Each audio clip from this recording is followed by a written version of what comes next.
I was a caregiver for two. My father, who was 82 years old, and my daughter, who was 35 years old. And I'm still a caregiver for her.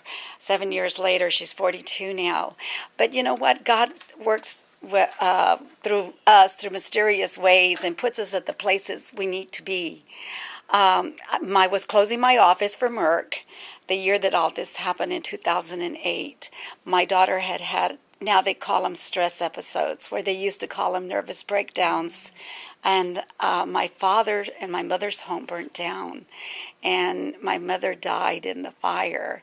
She was care flighted to Dallas, and she had 85% of her body was burned. She never gained consciousness, and I can barely talk about it now, but it's been already since 2008 and 6 years ago. And my father, of course, I'm the oldest in the family, and in our culture, they always say the oldest is the one that needs to take care of the parents.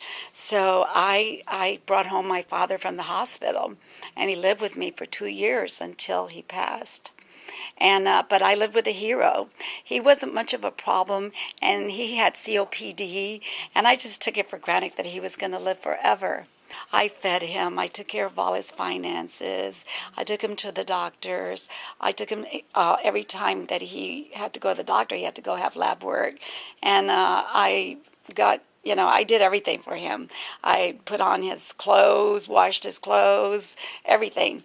And then my daughter at the same time, she was in and out of the hospital, so I had to do that. So with the respite care that they would come in, I was able to go and take her to her psychiatrist or whatever, buy groceries. And I didn't know the toll it had taken on me until my father died. I'm glad I had the opportunity to be a caregiver.